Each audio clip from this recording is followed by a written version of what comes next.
Today we're going to talk a little bit about, I'm sure you've all seen a lot of presentations of different infrastructure solutions and hyperconversion. So we're going to try to do it a little bit differently. We're going to talk about the industry in general, how hyperconverged differentiates to traditional storage, what are the advantages of both approaches, and how StarWind is different from other hyperconverged vendors, and why it's an interesting solution for partners to add to their portfolio, and why it brings you unique advantages that a lot of other solutions don't have. So, to start off, let's talk a little bit about the history of data centers. Traditionally, any infrastructure consists of three main components. It's the application layer, it's the network layer, and it's the storage layer. So historically, that was always three completely different components where you had your application servers, you had your switch, and you had your storage units.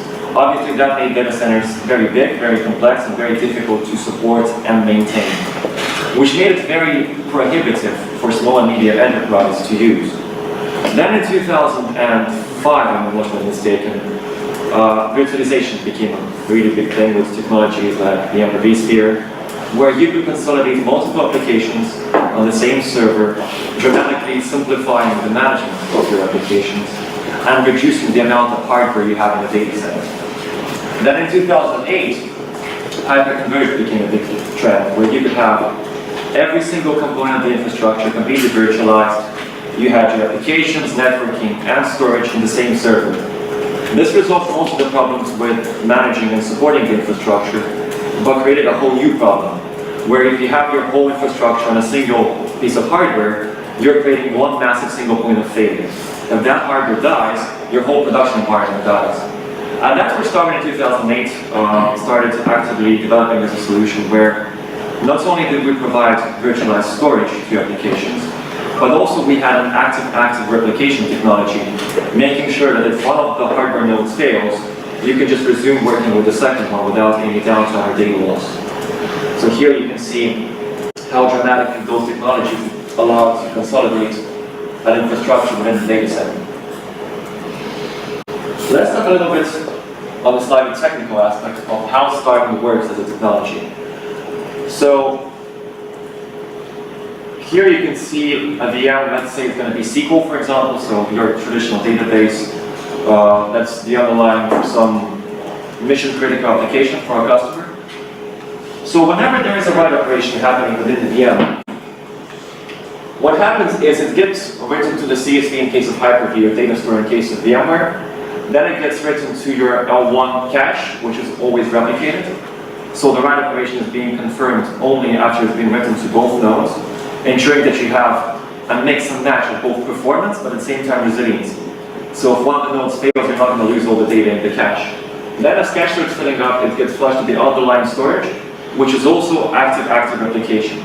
This means that at any point in time, you have two identical copies of the data on each node, which means that if there's a failure at any point, you can just resume working like nothing happened. Your VM is just going to fail over to the second node, keep its connection to its data store, which it has to both nodes, and it will just resume working. If we talk about StarWind from a resiliency perspective, it is quite different to a lot of other solutions. While they typically do only resiliency across the cluster, we have several levels of resiliency. So for example, the first level of resiliency that we have is we can support a drive failure on one of the nodes. And nothing is going to happen at all, you're just going to resume working, because we support and suggest an underlying hardware RAID array in each node.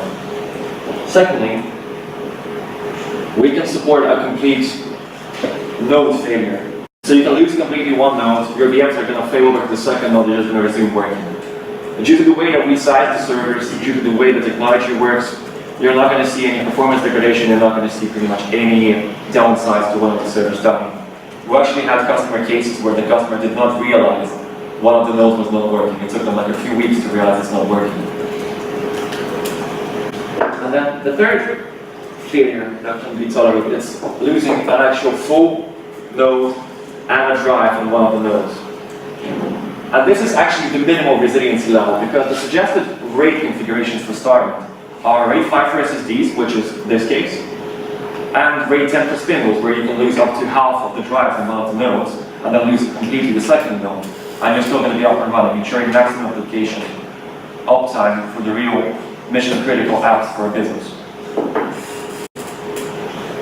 In a 3-node configuration, this becomes quite ridiculous. This is, I'm going to be honest, this is not needed for most companies, but we all know those customers that have that requirement to have like very high uptime, they just cannot afford downtime. And in that case, you can actually do 3-node replication, ensuring absolutely ridiculous resiliency. At this point, I would say something like aliens stealing their servers is more likely than actually having the required amount of loss of hardware for a downtime period. This is just actually ridiculous resiliency.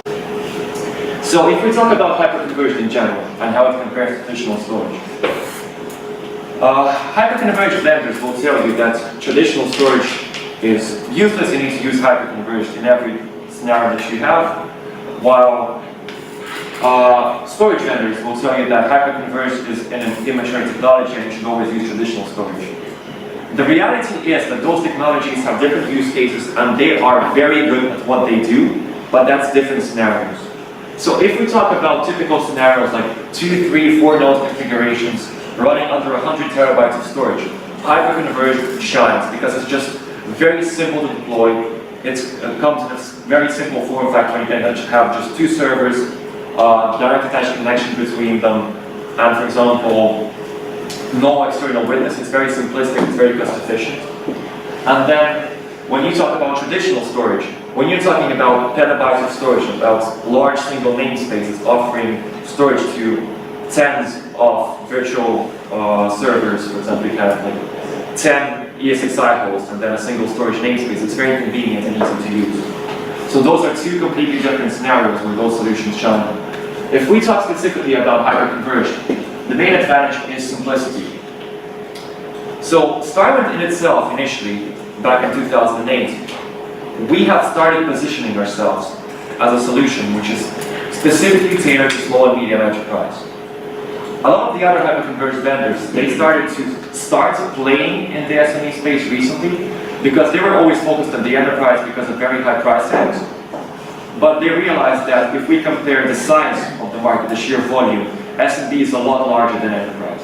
95% of the customers are going to be SMB with only the 5% being the cream on the top, which is the enterprise customers. So just missing out on that market is ridiculous. But the problem is their technology was initially developed as a completely enterprise-focused software with an enterprise price tag. So what ended up happening, they were trying to tailor down the solution to SMB. And what ended up happening is they managed to get SMB functionality in certain SMB-focused products at still enterprise price tags. So they don't know how SMB plays. They've only started playing with the market and they're dabbling in it.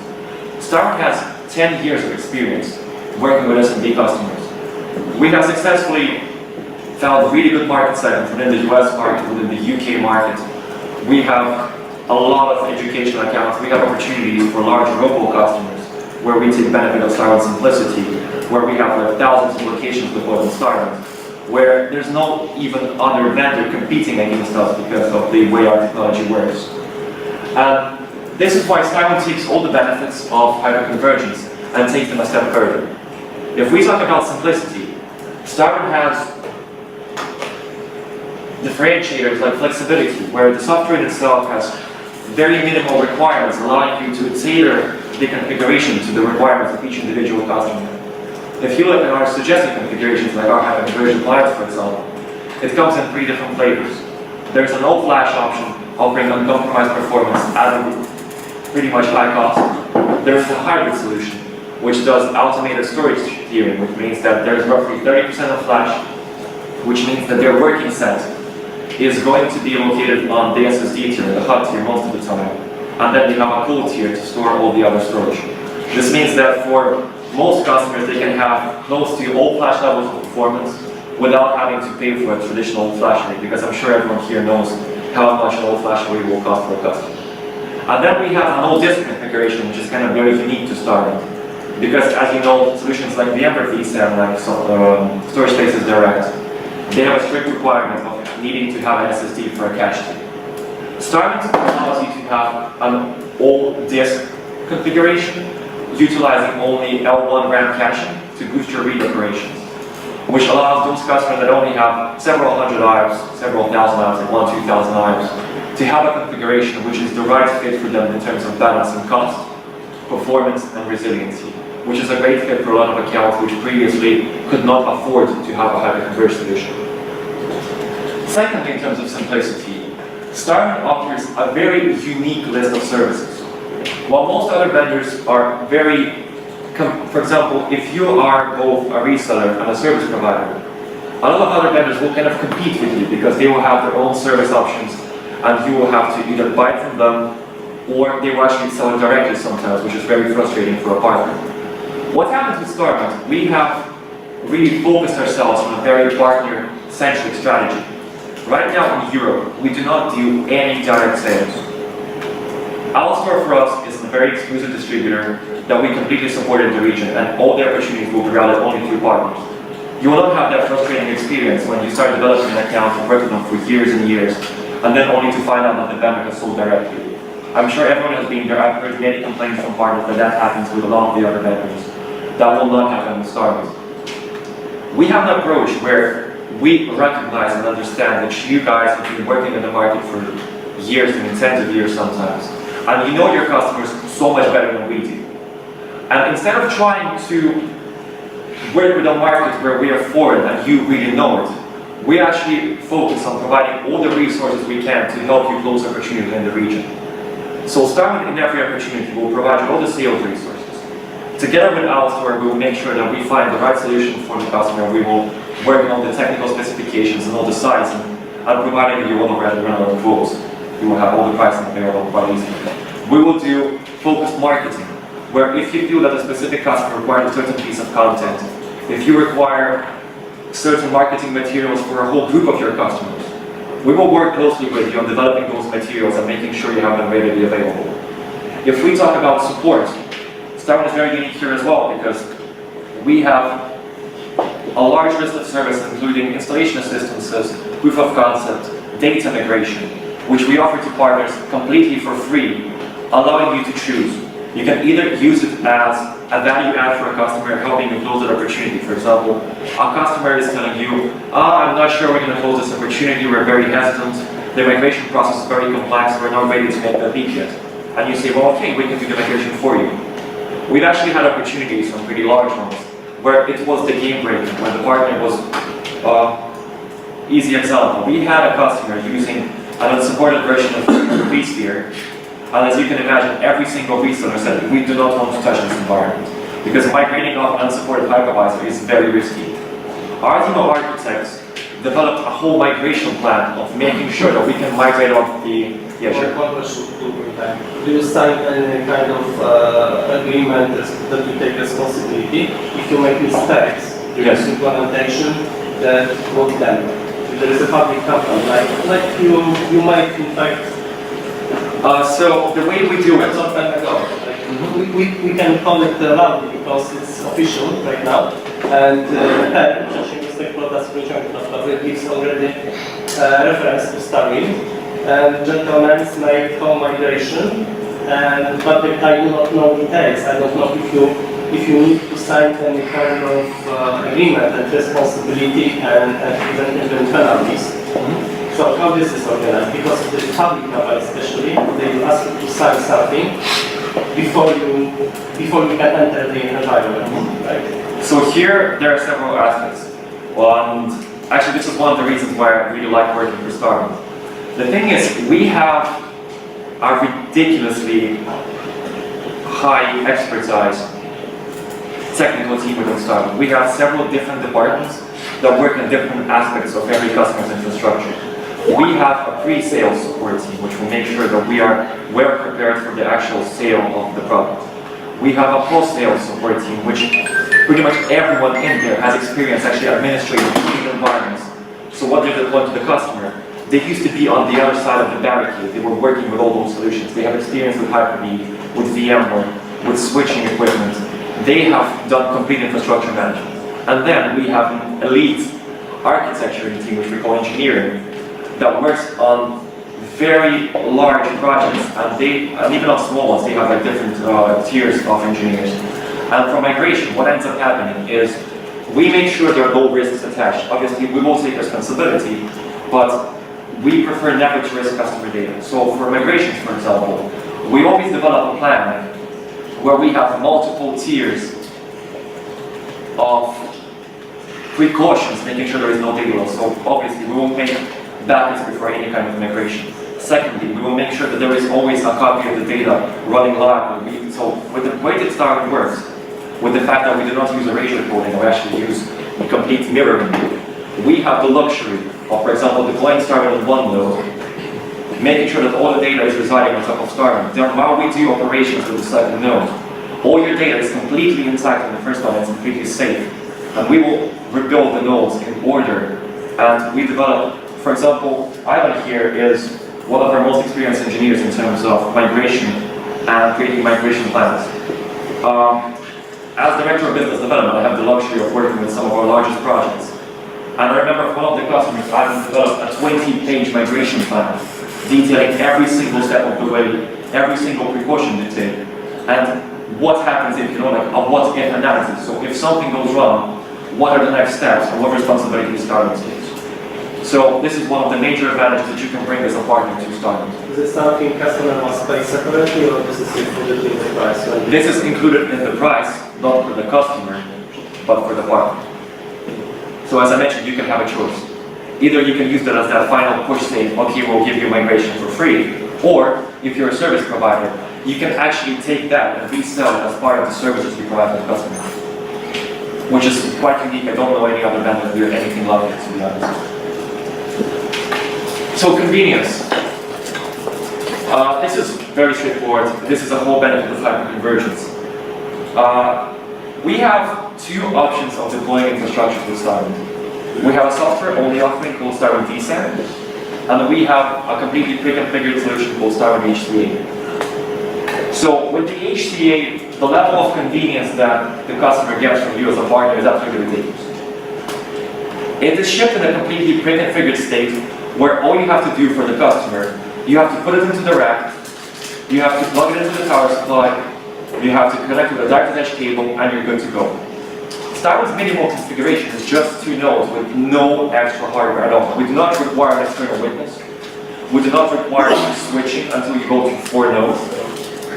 And it's really just a very simple deployment, a very minimalistic deployment. Now, even though I mentioned that StarWind is a small and medium enterprise-focused solution, and you would typically assume as a partner that you're going to have a large volume of smaller opportunities with StarWind, you actually have an option of doing very large opportunities with StarWind. Right now, we're working with a customer in the United Kingdom. Before we close, I can't say the name, I will provide a reference after we close them. They have 1,400 locations in the UK. And this is the opportunity I mentioned where we do not have a competitor at all. Because after we provided the value proposition to the customer, they said, yes, we're going with this. Some other vendors tried to compete, they looked at what we're offering, they said, we can't do this. So the thing is, right now they're using... they can't do this because of technical issues or because of what? Technical and pricing. They just cannot manage this. So who was in place at the beginning? HP tried to enter, Dell tried to enter, Nutanix tried to enter, and they just said, we're out. What is the reason? Because right now they're using a very traditional solution. They have 5 pieces of hardware in each location. They have 2 Hyper-V nodes, they have redundant switching, and they have a traditional storage unit. This means that across 1,400 locations, they have 9,000 hardware units. Imagine how often something fails. Pretty much every day they have a hardware failure at one of the locations. They need to get a service team in there ASAP. They need to fix it very fast. And at the end of the year, when they're totaling up the service costs, it's atrocious. It's just ridiculous. And StarWind has made a proposal where they're consolidating everything to 2 very resilient hardware units in each location.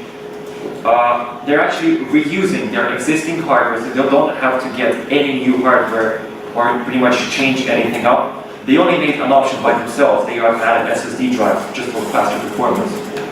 So they're going to be deploying 1,400 locations, StarWind software licenses, which will give them better performance than what they have right now. We already run the POC. They're getting roughly how much performance increase are they seeing with percentage? Initially, they have around 10K maximum blocks, only 4K blocks, 100 weeks. Currently, they going to have the 100,000. So they changed to SSDs plus StarWind because StarWind really, the way the software is architectured is we try to make it as lean as possible so it doesn't have a large overhead in the storage, which means that we can provide most of the underlying storage resources without biting into the performance. So they're getting ridiculous performance increase, they're getting ridiculous resiliency increase because they have both individual server resiliency and they have cluster-wide resiliency. And the cost that was attached due to us being an SME-focused solution and knowing the price points, knowing how to work with SME and having SME-friendly licensing, the way it's licensed, because we do not have like per core licensing, we have it very straightforward. It's just based on capacity and number of nodes. It's super straightforward. That's why we can work with those kind of opportunities, and that's why I support if you have a customer large amount of locations. Our team, both business teams and technical teams, will work with you on creating a proposal which is going to be just very unique, very individual for the customer, and it's quite easy to go to those opportunities to start. And finally, efficiency. That's what was our whole philosophy of developing our products. We try to make it how we started different. So what I was saying in the previous slide, a lot of those things are shared in one way or another between hyperconverged vendors. But what is unique to StarWind? What does it bring? So maybe you work already with some hyperconverged vendors. So why look at StarWind? How is it different from everyone else? Well, first of all, what I mentioned, it's just 2 nodes for business continuity. Our minimal deployment really starts with 2 nodes, and it's not Microsoft storage spaces where they say 2 nodes, well, maybe if you're not breathing and you're not doing anything weird, it will work. So they do support, they started supporting the 2 node scenario. Initially it was very, I think it was actually unsupported initially when they released storage spaces direct. Then after they re-released it, they started supporting a 2 node scenario, but it's still very prohibited. There are very strict requirements. It's just not really flexible. With StarWind, you have the full feature set available with 2 nodes, and there is absolutely no need to deploy anything external. It is just an option. For example, you can have an external witness in which scenario you need it. So if you have one physical connection between servers, and there is a risk of slipping, you can deploy an external witness. For example, you have 2 data. That's it. The average satisfaction ratio on support tickets right now is 96%. Positive rating. And this is the default support option. So this comes with every single hyperconverged client, included in the cost. Does anyone know anything similar from any other vendor? I'm just reading this. 24/7, 365 on their response time included in the package? Really cool. The same? SLA? I don't know, they just get to really quickly. And they're very good.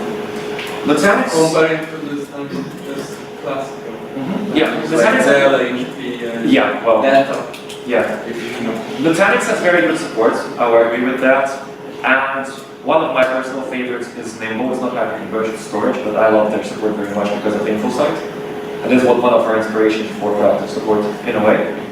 The thing with Nutanix, if you compare the support options, they have Nutanix Pulse, which is a little bit similar to what we do with proactive. It's basically a co-home system where it provides information about failures to the actual to Nutanix support. The difference is they do not, as far as I remember, have any predictive analytics. And secondly, they do have a response time as an option, but as far as it's an option, it's not even included in the package. So that's the difference. But would be good if you compare at the table, for example, independent scores for independent organizations and satisfaction scores. Then we can discuss. Yeah. Nutanix is focused rather on enterprise. True. So I would say Nutanix should have much better, much faster response time. Of course. Because they focus on a small group of top customers. So. But at the same time, under 15 minutes response time, kind of really crazy. Okay. Invisible infrastructure. Now this is a concept we started talking about quite recently.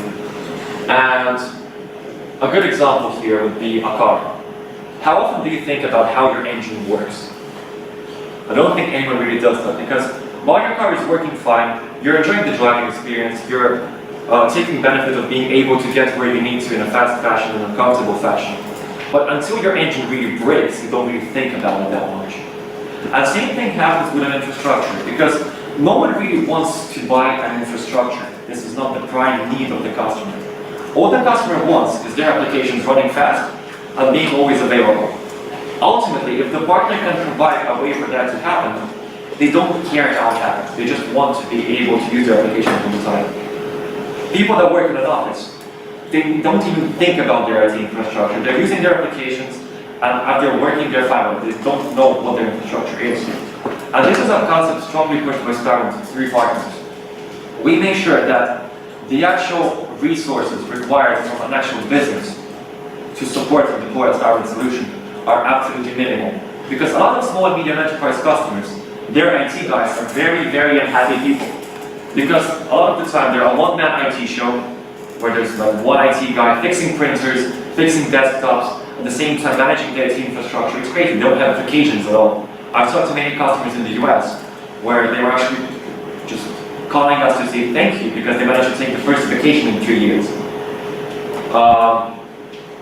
So we are really focusing on making infrastructure completely invisible.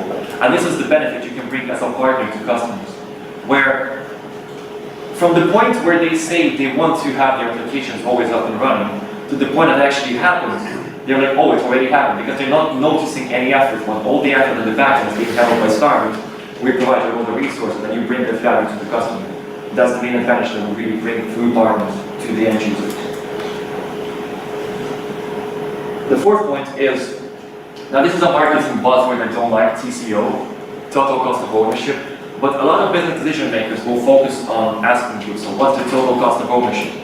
The reason they're asking that is because a lot of the other solutions, they have something that's called like hidden cost, where you will see a price for a solution, you will deploy it for a customer, and then the customer sees, oh, we were told there is this kind of feature, where is this feature? And they're like, oh, it's extra cost, the feature needs to be purchased separately.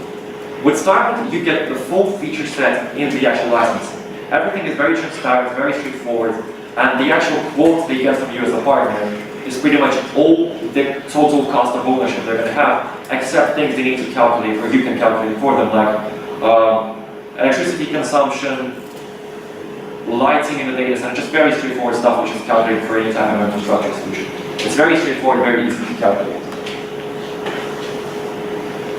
Benefits to you. So it's very nice that the solution is good for end users, but ultimately we're all here to earn money, and it's very important for you to understand why this is interesting for you as a partner. So first of all, StarWind gives you a quite unique option of getting an entry point into new accounts where you previously couldn't enter that account. So the way we started positioning our software versus our hardware is, the hardware is nice if you're deploying a brand new infrastructure, if you're just looking for a very simplistic way of completely refreshing your infrastructure. And I talk quite a bit of the time to different hardware vendors, because I have a lot of friends at those companies and we meet very often at events. And sometimes when I talk to them, I believe they're like wearing pink glasses in a way, because they say, oh yeah, customers need to refresh their IT infrastructure every 3 years. And I'm like, are we working in the same industry? How often do you see small and medium enterprise just having the budgets to refresh their hardware every 3 years? That's not a very common occurrence. Typically, the business decision makers within SMB will try to get the maximum they can out of hardware, actually getting to the point where you're saying, okay guys, just throw out this box, this is like 12 years old, it's performing like 300 IOPS when you actually have the spike when it's peaking out the CPU, just change it finally. They're like, oh, it's very expensive, we're not sure we're ready to do that. So the way we're positioning our software right now is being able to breathe new life into your existing hardware while you reallocate the budget which you have spent for the new hardware elsewhere to growing the business. And then, as a partner, if you manage to go into a customer who is not ready for a hardware refresh, you sell them the software. If we look at traditional hard disk drive arrays, as they get older, two main problems. They get very slow, they start to break a lot.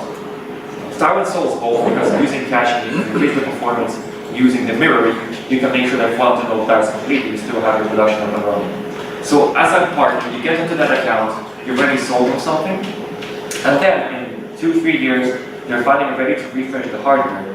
And for StarWind, for Alstor, you'll be the preferred partner to do the hardware refresh for you. So you're investing in the future, you're getting into an account, making sure that you have that relationship, you've brought them a solution which works for them quite well, you build that trusting advisor relationship, and then you have already what we call recovering revenue stream, where you'll be able to sell more and more into that account while finding an entry point with StarWind. Secondly, different model lines allowing you to have an offering for customers of any size. As I mentioned, our hyper-converged appliances, which are like the gold standard StarWind configurations, where we will not really force you in any way to sell the hyper-converged appliance. If you have a preferred hardware vendor, if you work with HP, if you work with Lenovo, if you work with Fujitsu, you're completely fine deploying those solutions. We will not put any sticks in your wheels and say, no guys, we will not support this or something like that. We'll actually help you with reference configurations. We'll tell you how best to configure the hardware to work with StarWind. You have just some obvious advantages with the hyper-converged appliance, but if you feel like you don't need them, we're completely fine with that. And the way we have the appliance is in all-flash, hybrid, all-disk mode, same way you can do with actual your own hardware. So you can provide all-disk solutions using RAM caching for customers that have those small environments, maybe running a small file server, just running your typical Office applications like Exchange, like just Office 365, whatever. You can have that, and you have hybrid for most type of customers, where you can have that 30% flash layer offering decently high performance for most of their workload, because let's be honest, the working set and data they use on a day-to-day basis for most customers is under 10%. Everything else is something they don't use very often, so having high makes a little sense. One question regarding appliances. You have better prediction and better knowledge about the situation if there is an appliance installed versus software only or customer hardware? So obviously it is easier for us to support a hyper-converged appliance, because that's a configuration we have thoroughly tested internally. Every single hyper-converged appliance configuration has been tested, it's been benchmarked. We've done extreme stress testing, we've done boot storms, we've done pretty much everything you can think of. We've violated that hardware in every way possible. So it's easier for us, but at the same time we have more software deployments than hardware deployments, because the company has been in the market for 15 years. We've been a software company for a long period until just 3 years ago. We still have a lot of hyper-converged appliance deployments, but we're completely fine with supporting both. It's just with the hyper-converged appliance, proactive support is the default option. With the software, it's an add-on you need to purchase separately. So we have standard support, which is pretty much your business hour response time support option. We have premium support, which is 24/7 on 1 hour response time, and then proactive with the added benefit of monitoring and prediction. Third point would be single point of support. This is something I already mentioned. So, as I said, our engineering team, especially with proactive support, has the luxury of not using your typical L1 engineer who's never actually worked with the solution, who has a script and is going to make you so angry and frustrated by saying, okay guys, please reboot the server. Okay. Please reboot each individual VM. Okay. Please restart the switch. Okay. And they just tell you the steps you probably know and you've already troubleshooted yourself. And they will frustrate you to no end. Before finally you're like, can I go to an L2 engineer right away? Like, no, we need to go through the workflow with it. Okay. With practice support, we don't have that, because being able to do initial troubleshooting with our own software allows us to have an experienced engineer who knows what they're actually doing, who has experience working with all the different components. Because something you will see with other vendors like Dell, HP, and some of the others is the annoying concept of finger pointing. I have personally been in several calls which I thoroughly hated because of course I was not going to use any swear words, where you had the hypervisor vendor, the storage vendor, and the hardware vendor. And the eternal blame train starts. Hypervisor vendor says, this is a hardware issue. Hardware vendor says, this is a storage issue. Storage vendor says, guys, this is a hypervisor vendor issue. And thing is, the customer never cares whose fault it is. They just want their problem solved. How it's solved doesn't matter. But with finger pointing, it can take several weeks to actually get the responsible engineer to fix the issue.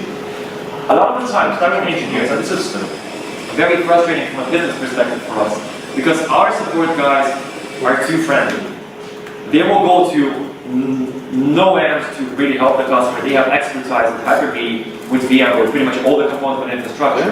And oftentimes, we will actually, because what you see with a lot of the other vendors, when they see an issue which does not concern their part of the solution, they'll just raise their hand and say, okay, this is not our problem, goodbye, go to this vendor. We will actually take the effort to troubleshoot the issue and actually see what the problem is. And for example, for a software solution, we'll come to you and say, okay guys, this is a problem with the hypervisor, this is what happened, this is what you need to take to the hypervisor vendor to prove it's their problem, and this is how you get help from them. So we really own the support, and we make sure that we have a single point of support, really offering a non-frustrating and very pleasant, I guess, support experience. I think maybe it will be a good idea to ask people who are here if they experience any problems with the cooperation between different solutions and they call, let's say that, and they say, no, it's not my call, they call Microsoft Law, and so on. Is that the real issue for you, or you rather cover yourself such integration? Let's ask the Do you have any experiences like that, or not really? Yeah, I see everyone's smiling. I think everyone knows exactly what we're talking about. One typical question we could ask is there anyone in this room who has not encountered a frustrating and annoying support representative? Okay, I don't see any hands. I was expecting. Okay, now diverse product line creates plenty of upsell options. Remember the first point I said that you can find a really easy entry point into new accounts. StarWind over the years has developed different products facilitating different parts of the infrastructure. So we have our hyper-conversion appliance, we have our software, not software, storage appliance, which we're actually reworking right now with a lot of new features, which is going to be released, I think, closer to the end of this year. Yeah. We have a VTO product, which is Virtual Tape Library, which works with your backup solution of choice. We typically suggest Veeam. But that may be just a coincidence because we're sister companies with you, maybe. And we really try to let the partners build a whole ecosystem out of StarWind. So for example, I've worked with customers that have a multi-tiered system where they have their hyper-conversion appliance running their main production workload.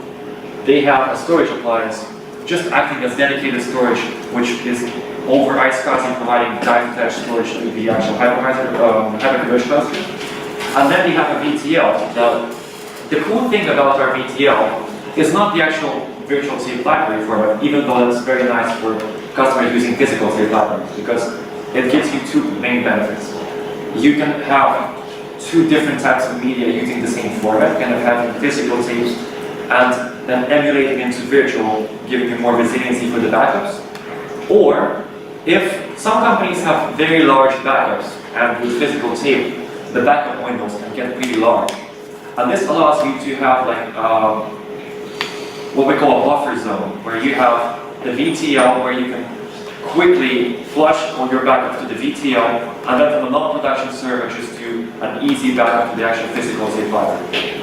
But the real cool thing is that we have automated cloud destaging functionality, where you can configure offloading of the virtual tapes to an offline shelf in the cloud. Microsoft actually works quite closely with us on VTL because that's a functionality they use for Azure. For a lot of the customers, they deploy our VTL to have them offload tapes to Azure, and then, for example, with Veeam, they have a really nice feature of recovering the production environment in the cloud as a DR. DR as a service, basically. And you can do that as a partner. So for example, if you have your own data center, you can deploy the VTL at a customer location. You can offer backup as a service, backing them up to your data center. And then you can do disaster recovery as a service, either restoring their infrastructure from tape in your data center, or doing that in Azure and just giving them RDP access while they have no power, or some, God forbid, disaster like earthquakes, floods, you name it.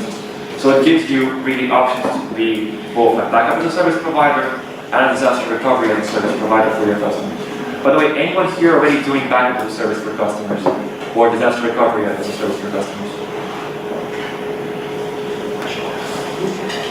prefer doing it. Backup as a service or DR? Yeah, cool. Both. If it's not a secret, or maybe it's a secret, what type of solutions do you use for that? Beam is active. Yeah. So, and then in the storage I still have real application. Yeah, makes sense. Okay, so May I ask a question? Sure. You said that you have in portfolio the hyperconverged solutions and the storage node solutions, right? So when you speak about the hyperconverged solution, does it mean that the StarWind solution works in conjunction with the hypervisor in the same hardware, or is it treated independently? So, if we talk about the hyperconverged solution, we work, well, obviously, StarWind itself is a storage solution itself. So, it will offer storage to the virtual machines over SCSI. If we talk about the management, in particular, of how it's managed for a hyperconverged, because the main thing for a hyperconverged solution is having centralized management. Well, not really, because on the hyperconverged solution, you run storage, hypervisor, Yeah. and the workloads, right? Like the virtual machines.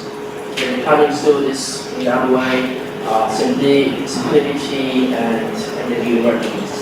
Yeah. So yeah, does the StarWind does the things in the same manner? Like I can run virtual machines and the storage on the same node? Yeah, of course. Okay, so Yeah, of course.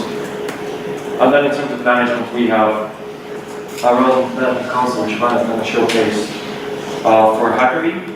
And then for VMware, I know that VMware admins are very zealous in terms of using vCenter as a centralized namespace, and that's why, well, not a namespace, centralized management console, and that's why we have the vCenter plugin, which allows us to manage StarWind using this typical vCenter console. Because that's also very important element of convergence. How to sell StarWind? My personal favorite slide, very short, very easy. So, all you have to do as a partner to sell StarWind is provide us with some initial details on the customer opportunity, run a Dell Live Optics report. The previous name was Dell DPEC. I have no idea why they rebranded to something no one knows. So you run a Live Optics report so we can see the metrics of the environment. We can see the utilization, we can see the RAM usage, we can see the network usage, the storage usage. And then we will provide you with all the resources from there to get it elsewhere. So we're going to provide you with quotations, we'll provide you with all the marketing resources that are relevant, we'll provide you with comparisons against other vendors who are competing in this opportunity, we'll provide you with relevant case studies, we'll provide you with proof of concept support, helping to do a test environment for the customer. Pretty much everything you need will be provided this time. So it's very straightforward. The whole concept we have is removing all the routine and annoying stuff from you and allowing you to focus on what you do in a fantastic manner, which is building that relationship with the customer. So you talk to them, you create a relationship, you are acting as a trusted advisor, while we are helping you in the back with all the routine stuff. That's the main concept we're forcing in Europe right now, and it's been working for us quite well. StarWind Command Center. Something that is already available for demos. You can request them on our website. I'm just going to showcase a little bit more today.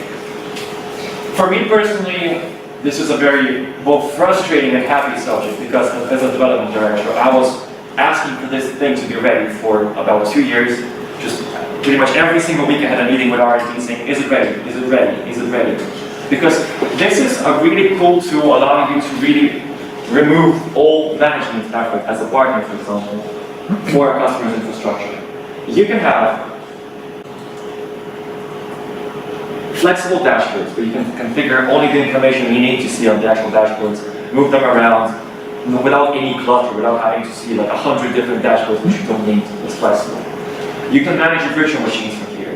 You can manage your storage from here. You can manage your networks from here. You can manage the actual physical nodes. You can reboot them. Pretty much all the typical hardware management you have on the individual nodes, you can do it from our console. You can have some insight into what we see with practice support.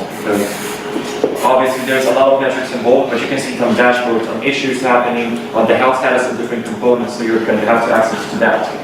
You have backup management, and you have task and events management. Now, An important part of our development process, and this is one of the things I also like about StarWind, is we always try to not just develop some product and then start looking for ways to market it. We prefer to find what is needed by people and then bring a solution which has been requested by partners and end users. So we're actually, if someone really wants to test the StarWind Command Center and provide feedback on features you would like to see in it, features you would like to have for your customers, that feedback will be very much appreciated, because right now, the feedback we're going to be getting during the initial testing period for partners and customers is going to be largely responsible for how the end product really ends up and what features we have in there. So feedback is very welcome. I'm going to show some live demos of it today, and maybe you'll have some initial feedback right away. Use cases. So over the past several years, after we started really doing a channel-focused strategy, we've seen partners finding a lot of success in certain industries due to certain factors. One very big one for us was education, especially in the United Kingdom, which is a large market for us. The main reason, actually, education, government, and public sector here are very similar because they have similar requirements. Those are typically companies with limited IT resources. They have not a lot of people, not a lot of budget, not a lot of expertise, and they're really looking at partners to just, they're like, we have no idea what we're doing. Partner, please provide us with a solution which is going to just work for us. And this is where StarWind really fits in, because the combination of having a very minimal footprint, the combination of providing a lot of services to the partner, allowing them to really mitigate the management and support effort for individual customers, and the SME-focused functionality and price points really make this a very easy and no-brainer solution for customers when we offer it to them. If we look at especially the robo component here, this is what I was talking about, large accounts. I'm going to be talking about this quite a bit today. Being able, when you talk about large-scale deployments, about multiple locations, thousands of locations, if you save $1,000 in one location, you're talking about $1 million savings on 1,000 locations. And this is why being able to really consolidate the environment into just 2 boxes offers absolutely crazy savings for large global customers. And this is why we're seeing, this is actually quite new to us, because we've been seeing this over the past year because we started focusing on the strategy. But already we have resellers who've done multiple $1 million with StarWind just from like 1 or 2 opportunities. Because they went to their large global accounts. This is large restaurant chains, large retail chains, manufacturing companies that have a lot of locations around the world. They are looking at StarWind just to really optimize their infrastructure to make them more resilient and optimize the cost. This is a really good entry point for partners that want to go to the large accounts and have something to offer for them. Let's look not at business focuses, but the actual use cases where you can deploy StarWind. Now, if I was a marketing person, I start preaching like StarWind is a one-size-fits-all. Every customer you see a grandmother on the street, you'll offer StarWind because it's the perfect solution for her.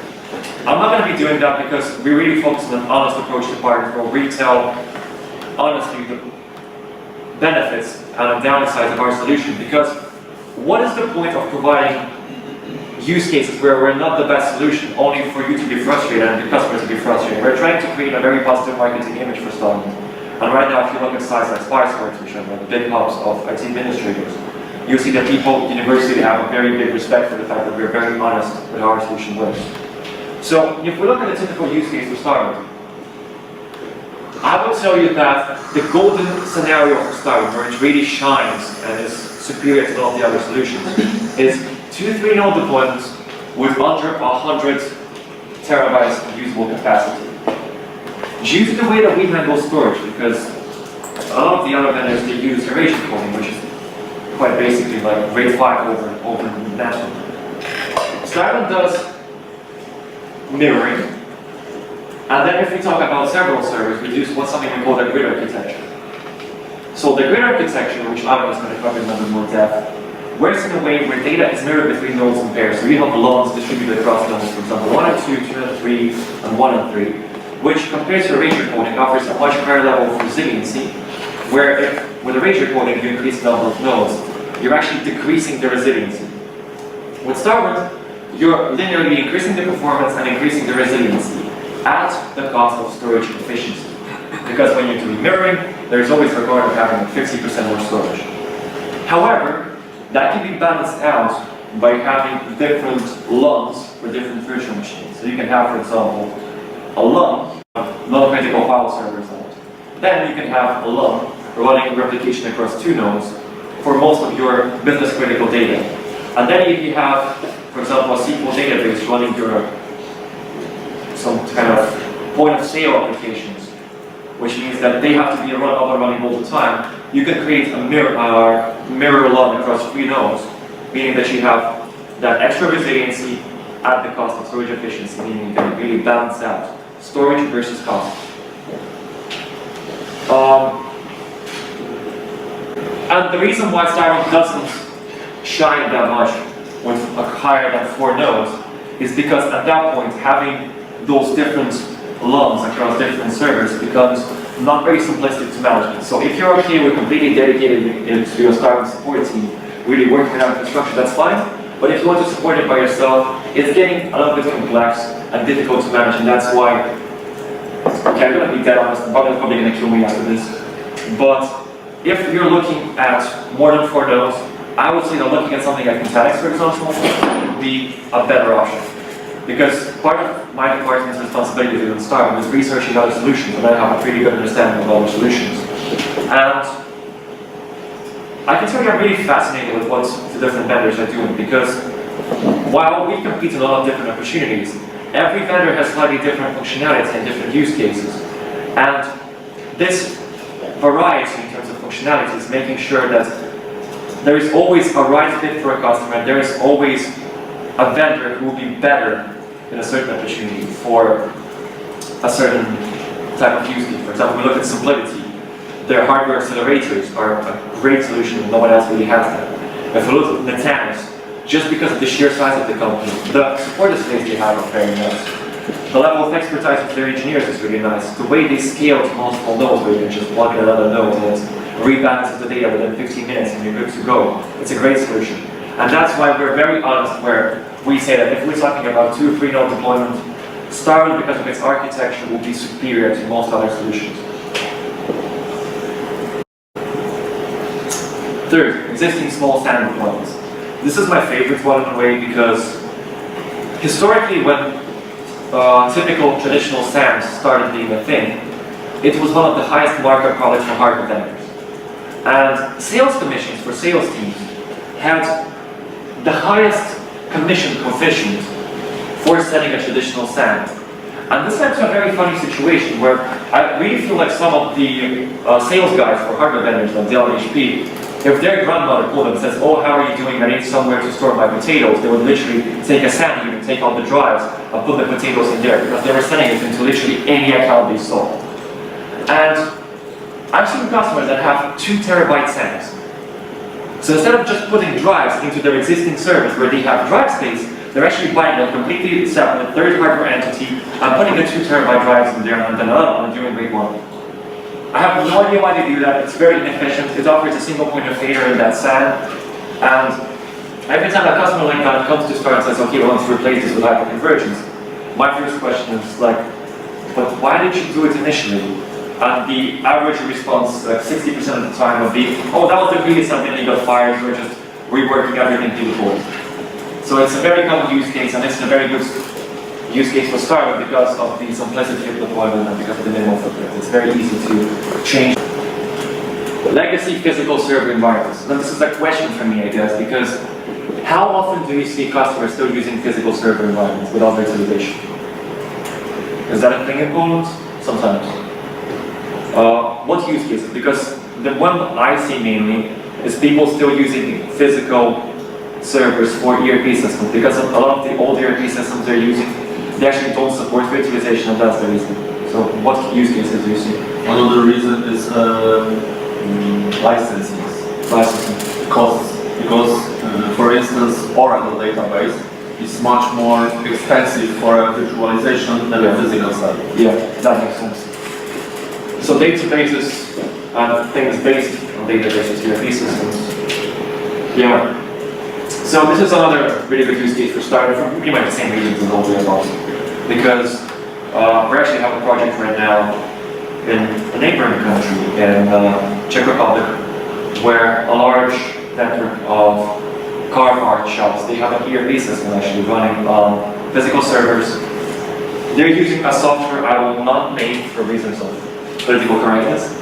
And the performance and the resiliency they're getting is very frustrating for them because they have a lot of failures of the underlying storage system and the performance is not where they need it to be.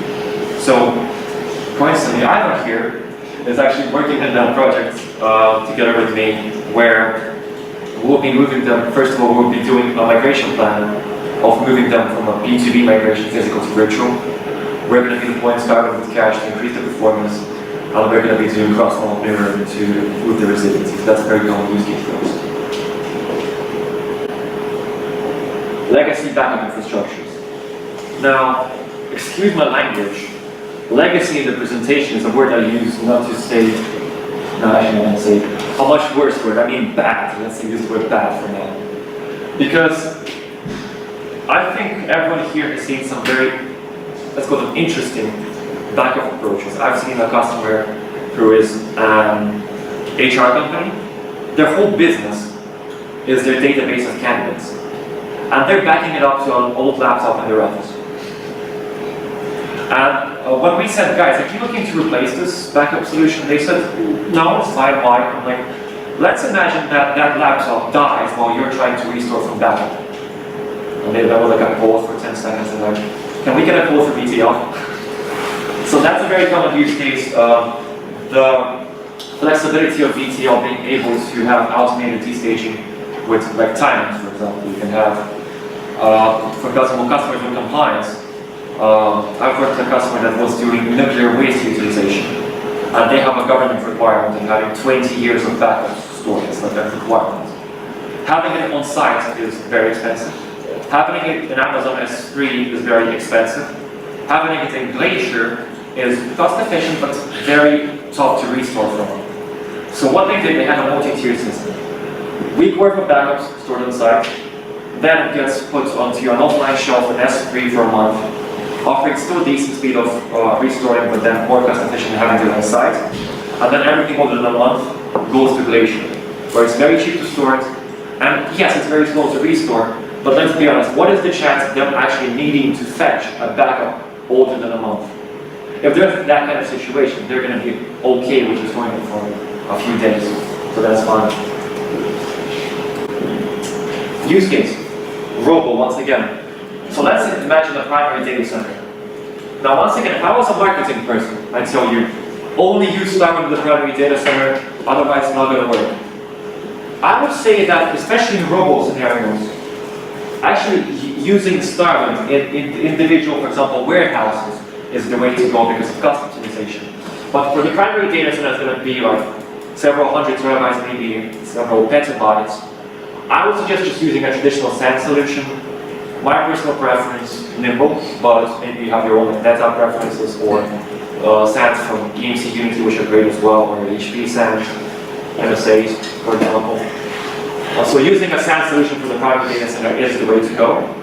Then you have StarWind installed on each individual location, just small two-node clusters. So you have local resiliency in each location, both server-wide and cluster-wide. You have either synchronous replication to the primary data center or asynchronous. Now I'm going to be honest, I have yet to see a use case where asynchronous not asynchronous, synchronous replication to the primary data center makes sense. It usually doesn't, because the requirements of the bandwidth and the latency just doesn't make sense.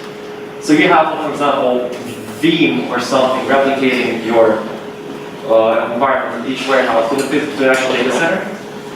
Then you have something like Microsoft Azure, and you're doing offloaded backups to Azure, which means that if something fails, like if a server fails in the warehouse, we're fine. If the warehouse infrastructure fails completely, but you can fix the hardware that's having that in a few minutes with just like a radio indicator or something, you can then restore the backup from here. But if it's like a disaster with everything going down in flames, you can actually restore everything in Azure, and just RDPM, keeping the warehouse working while the actual environment is either being fixed by you as a partner or StarWind is fixing it via proactive support. And then the really cool thing is that it creates a unique ability to scale your business because of this cross-resiliency. Every time you deploy a new location, you can just save the template you have in the primary data center or in Azure. You can get a pre-configured solution from StarWind, ship it to the customer location, plug it in, connect, flush a template from Azure, and you're good to go. Your location is ready. So it's a very good way to build a business. Obligatory marketing slide. They forced us to put it in here. Customers we work with. Now, here we have both partners and customers in a way, because now I'm not allowed to talk about specific use cases of some of these, but I will say it without naming the actual partner. You can try to guess. So with one of these, we're working on a video surveillance system based around StarWind. StarWind has extensive experience with doing video surveillance systems, and quite a bit of the systems they deploy are using StarWind as SCSI data storage for the actual video surveillance applications. Another one of those has their own media backup solution based around StarWind. One of those, actually, University of Oxford, has special clusters based around StarWind, allowing people to learn more about IT, where they will deploy applications to test and play around with failover capabilities, understanding how SCSI works, understanding how high availability works, clustering. So this is the go-to solution they have in their labs for basically building an IT infrastructure. And most of others are just companies that have StarWind either as their primary environment or in their individual location.